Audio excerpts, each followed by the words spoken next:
We're in this second session in this video. We're talking about this particular area and the plants and some of the local history, and particularly the history of the last couple of 100 years, because we covered the ancient history back 60,000 years on our beach walk. So this area is a very, very special area that's just been panned, and it's an area of importance to Aboriginal women in particular. Among other things, it was a special birthing place. And the local tribes we're going to talk about in particular are the Bunurong, and I've got a map here.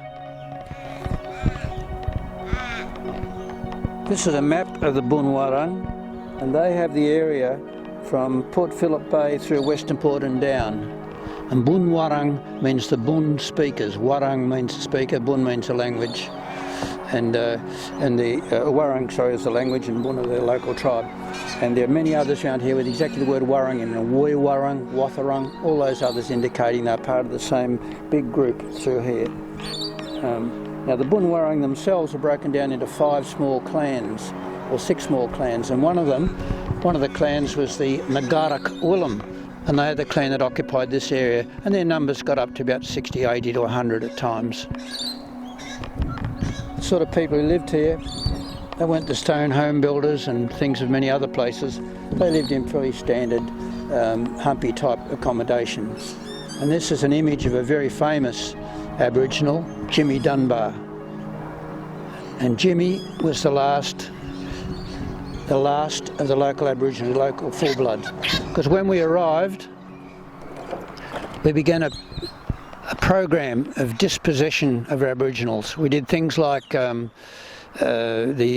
me out here, a few kilometres, there was a vast swamp that ran all the way from St Kilda down to Kuirup, and that was full of magpie geese, brolga, even brolga down here. Magpie geese are now out in the Northern Territory. We drained the swamps and the fish and everything to do with them, and then we moved the Aborigines out because that was a major area of food source for them. Among other things, had a yam daisy, and I'll talk about that when I get over to the stones here. But the yam daisy was their potato. And the thing that happened, which we didn't expect to do, was that when we brought animals out here, European animals, there's a significant difference between them and every Australian animal. And that difference was we brought out hard hoofed animals, pigs and cows and sheep and horses and more. And this land's not made for that. So inadvertently, those animals chomped the land, went into farms, all those sort of things, and chopped through the root system, so the yam daisies virtually all died out. And someone said to me once, well, you know, they could eat something else instead of these yam daisies, which were their potato. I said, you should have told that the Irish in 1900, when the potato famine drove half the country away and the country faced starvation. So that was just one of the things we did, including demoralisation. The biggest thing we did was bring European diseases, because the local people had no resistance whatsoever to things like smallpox and many other diseases. And any of us who'd been susceptible to smallpox died, and the others who could handle it lived on and bred. But when we came here, coughed on them, they were in deep trouble. And how long did it take? Well, fundamentally we arrived in 1840, and 37 years later, every local full-blood Bunurong is dead. And the last was Jimmy Dunbar and his wife Nancy.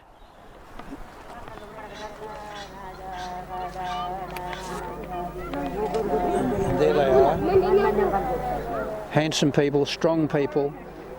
But they died in 1877. Pretty sad. So now I think we'll walk over and have a look at the stone statue over here, and I'll tell you what that's meaning and what it's all about.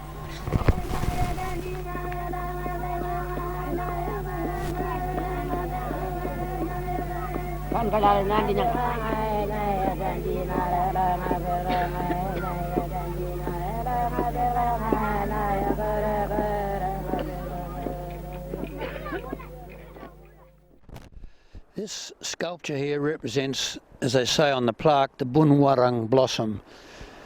But in fact, talking to a number of people with some experience, I think it also represents the yam daisy that I mentioned before. And in passing with the yam daisy, we thought the Aboriginals were itinerant people moving, but of course they weren't at all. They actually farmed in large, vast farms like our market gardens, the yam daisy right across from New South Wales through Victoria into South Australia in a vast swathe. And on top of that again is where they put the grain and carried on with that. The statue is the dominant feature here, and we often bring people here to show them what it's all about and begin this talk on Aboriginal foods. Now, in particular, we're here to talk about food. I'm just turning away from the road noise because there was plenty of food. And the Aboriginal men locally only had to work about 10 to 16 hours a week catching animals, but sometimes the water rats, the echidnas, the possums, everything else that was here just wasn't available. And anyone will know who's been hunting that at times when no animal seems to appear. And sometimes too out there on the water where they would go out with brands burning, Melaleuca brands, and spearing fish in the water at night, the water was too rough. So getting food was very difficult. So the women and the children, and they do it pretty routinely anyway, would come down here into this area and begin to collect food. And I think you'll be fascinated when you find out just how many different foods, almost every plant here has a purpose, and they're the things I'd like to talk about. Before I start on this very special plant here, this little one down here, I'd like just to mention something of real interest. The Aboriginal numbers were very low, and they kept them low. But that would also mean if you're not careful, there'd be a lot of inbreeding and real problems, and they had none of that. And we've only recently discovered, or I've only recently discovered, that at Mordialloc, local Ngaruk Willam and other Bunurong people would meet once a year for a big Jumbunna. And the big Jumbunna was a party on the banks of the Mordialloc Creek because the eels came up the creek in March each year. And at that time, around the areas through here would come the Wathrong men to find themselves wives in this area and taken away. So of course the Wathrong would then breed with the Bunurong, and the children of the Wathrong Bunurong would then marry out perhaps to the Wurundjeri up just north of Melbourne, and so you'd maintain a high level of genetic strength in the community, and I think that's terrific. And at one stage 800 years ago the bay actually dried out. It silted up at the heads and all sort of things happened, and the Aborigines for a long time could walk across very easily from the Geelong area over to here to meet up. And then in one catastrophic moment that all collapsed, the water rushed in, the trees got knocked down, everyone got drowned, killed, everything. It was a terrible day of disaster, and that was recorded in Aboriginal oral history, and they told Georgiana McRae, who was the early English diarist down at McRae on the peninsula. And the fellow who was telling her that story, that the problem said, no more walk Corio, no more walk Corio. Very, very worried he was, because Corio, of course, is the Geelong area. And from now on, those young men had to walk all the way around the bay, a vastly greater trip than just crossing over at the heads and being in Bunurong territory. Anyway, on with the plants. I'll bring a few of these in close so you can see them. But this particular plant that you might be able to see has got a little yellow flower, little sawtooth. That's called hop goodenia. And like I said, every plant's got a use, but it's very difficult at times to even guess what it was, and you wouldn't guess what this one's for. Well, what would happen with a campfire around here when there's a new baby born and the baby started teething, they'd start crying and upsetting all the old fellas sitting around the fire talking about hunting or something. So the mothers would take a bit of hop goodenia, drop it into the fire, and as the smoke rose, they'd hold the baby in the smoke and the baby would fall asleep. It's an actual natural soporific. Very interesting. If you come around here,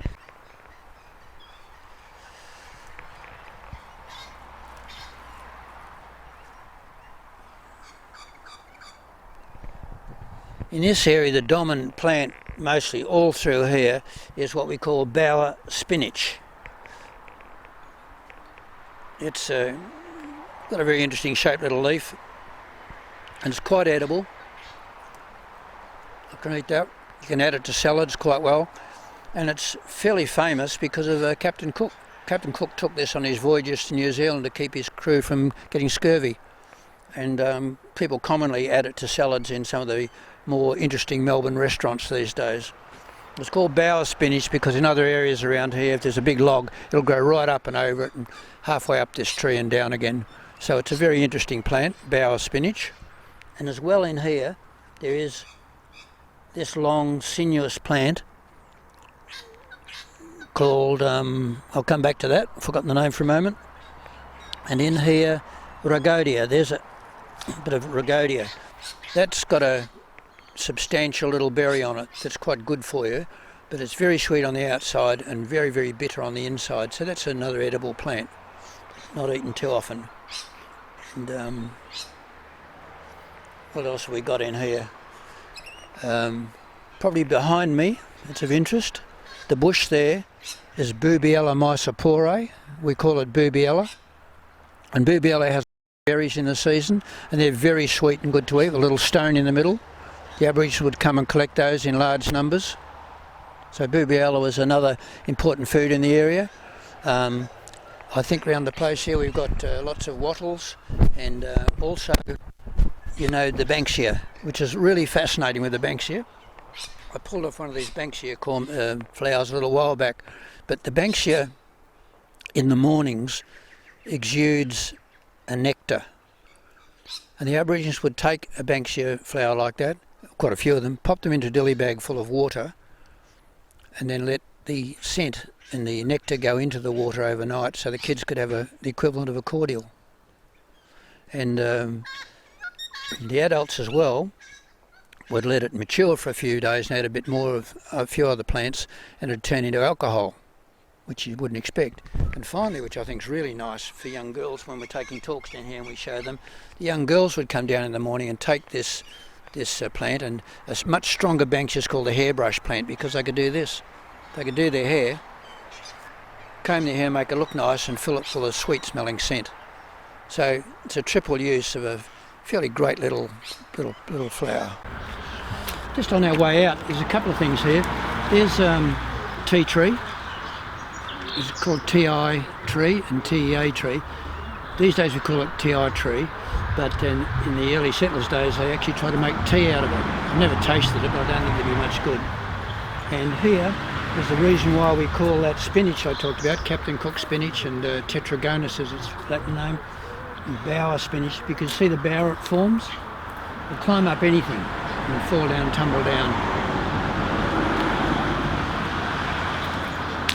This plant is climbing lignum, the one I forgot to mention before or couldn't remember the name of, and it's, when treated, is used for tying up baskets and many, many other things like that. Very, very handy indeed. Now behind me you can see what we call a dead banksia.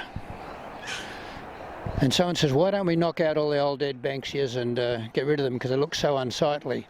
Well, it so happens that once the banksia starts to die, it rots out inside.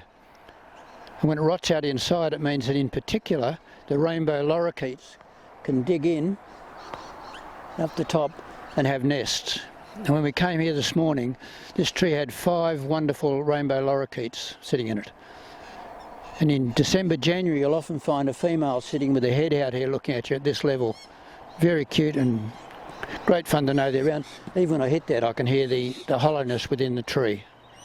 You might be getting the idea now that every plant in this area has a use. There's a couple of other examples. Our coastal wattles down here along the shoreline, they've got seeds which can be ground into flour, little black seeds which ground up make a damper. And we might be able to go down and have a look at one later on our way to the beach for a couple of stories to finish this up. And their roots are also edible when mashed up. Roots are very rich in nitrogen, and if you mix the sap of the coastal wattle with that floury powder from their seeds, it makes a super glue, a real super glue. The Aborigines used that, of course, to bind axe heads into their hafts and things like that, then bind it up with that plant I just showed you, and so it was well tied in, well super glued, and would last quite a while. The other thing, of course, is the eucalyptus and the tea tree. What's the use of eucalyptus? Well, there's two uses. Virtually every eucalyptus, when the oil's extracted, is a world famous antiseptic with no side effects, and pretty much the same for tea tree and tea tree oil. So they'd use those as well as in Aboriginal medicines, but that's another story, Aboriginal medicine. It was very widespread and we're still just beginning to investigate it fully.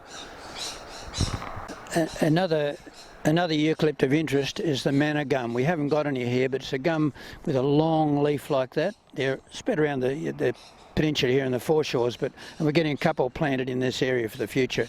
But manna gum has sap which comes out when it's drilled by a special beetle, and that sap drops to the ground, and it turned out to be a really great chewing gum.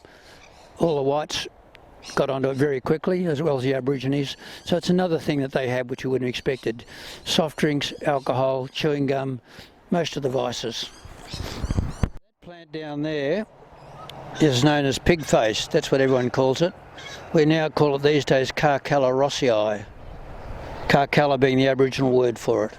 And it looks very innocuous. But in fact, there are three really important foods here. Unfortunately, we can't see them all today. But if I take that,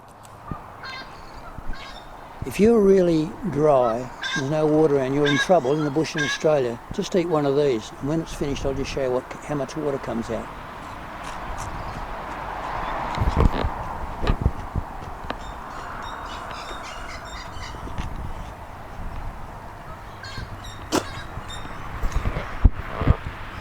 I'm eating the carbohydrate part, the fibre. I'm eating the carbohydrate part, the fibre that's left, and spitting out the few bits and that water, because it's a bit sour, the water, and I wouldn't advise it. But it is very good for you if you need it. If you're starving, or not if you're starving, but if you're dehydrated. The great food here, though, is that when the season's right in late winter, there'll be big flowers, and under the flowers, will grow here, will be a corm underneath it, about the size of a big gum nut. And if you cut that out, you can eat it straight. That tastes exactly like fig. Hugely nutritious. So you might be getting the message down here now that virtually everything around here has a purpose and a use.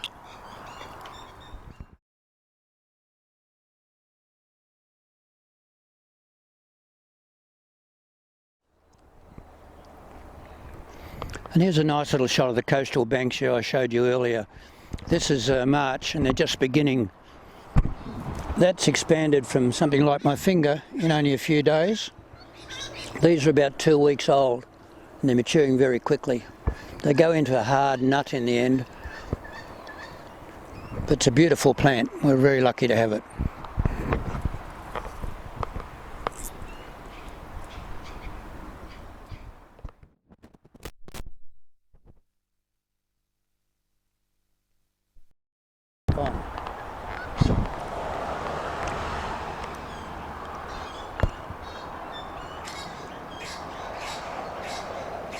And here's another plant with an unexpected use. This is weeping shea called Casuarina, and we made boomerangs out of these. If you look underneath it, you may see some of the curvature in the wood, but it made for natural boomerangs and very, very tough, strong boomerangs. Now this is a really interesting plant. It's called kangaroo apple, and I've just managed to find 3 stages of its berries. It's a very poisonous plant, so don't touch it, don't eat it, no matter what I or anyone else says. Leave it alone. The Aborigines ate it though, and they planted these all the way up to places like Cooktown. And it's a way they could track that they were on the right track going there, and there's food along the way. In the first stage, it's got a little green berry, like that little green berry there, and that's really poisonous. The second stage, the berry is turning yellowy red. There's a red version, a fairly yellowish version. And that has another purpose, which is secret women's business. And the final stage, oops, it turns bright orange and is edible. I've eaten a few, but I wouldn't recommend it because you really need to know what you're about, and I only ate it to make certain if I got hurt, no one else would do it. But that's how it turns out, and that's sort of mushy, tasty, like a bit of mushy pumpkin. So 3 stages. Now, why is it called kangaroo apple? Well, you can't see it at the moment in the nature of the plant, but when the plant is in the right season, its leaves form something just like that, only a little more obvious than that. And it's a kangaroo paw, the shape of a kangaroo paw. And in the season you'll see many of the leaves are in the shape of beautiful kangaroo paw. This time of the year, at the end of the flowering and fruiting, they're just single leaves. Again, this bush, of which we've only got 2 or 3 in this particular area, in the tea house gardens, is coastal beard heath. It's a beautiful tree, and the reason why it's so beautiful is that in the right season, which is I think late winter, the entire tree is like a snowball, masses of white flowers with small berries that again are sweetly edible, except the birds know that as well, so it's normally competition between those of us who like the berries and the birds. So we've planted a couple more of these in the hope that they'll take, because to be processed they need to go through a bird system like many seeds. The many seeds have to go through a bird, pick up the bird lime and then get deposited before they'll actually grow. So this is one of those special trees.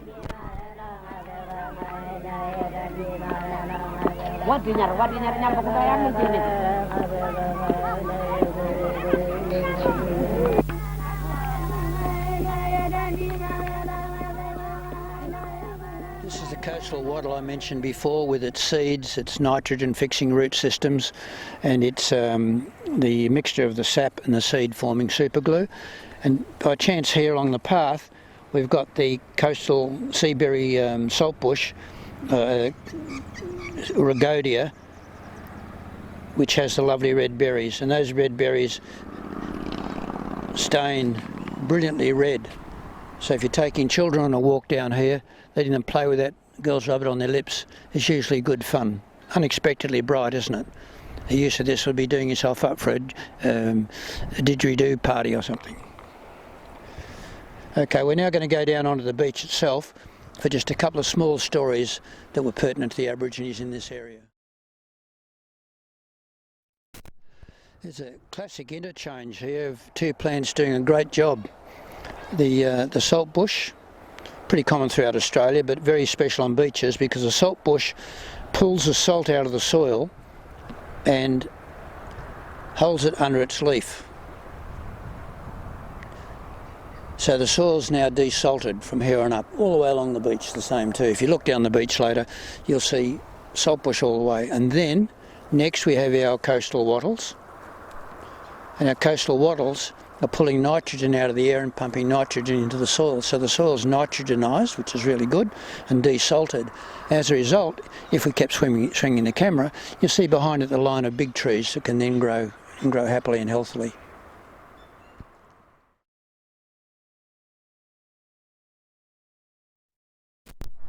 I'd just like to mention a couple of things about the Aborigines locally and the Ngaruk Willam. They played games here, and one of the games they played, which I thought was really cool, is that in that dry seedgrass along here, you'll often find seedgrass gets made into balls. Surprisingly enough, they're very tough, and the way it wraps itself up. And when it's made into a ball, the Aborigines would then put some clay through it, or some wax from here from the tree, or sap, and the girls would roll that. Keep walking, you're very welcome. That the Aborigines would roll that down the beach at high speed, and the girls would do that, and the boys would be further down with their little spears, trying to throw spears and hit it as it went past. A great game, and really builds skills with those Aborigine kids. But that's about the end of this session. We've covered everything, except perhaps the spinifex down here on the ground, and that's kind of interesting. The spinifex is a dune stabiliser, and that's really important so the sand doesn't all blow away. And when these long runners come, if they're blown back by the wind, they actually root on a stress point. So that's pretty, and they've got a lovely colour too. So thanks for listening, and we look forward to perhaps another video on some other subjects in due course.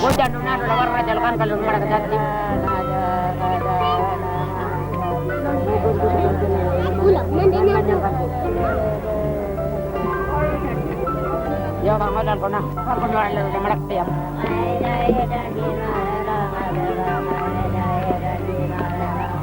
What dinner nyambo ko kaya amin din.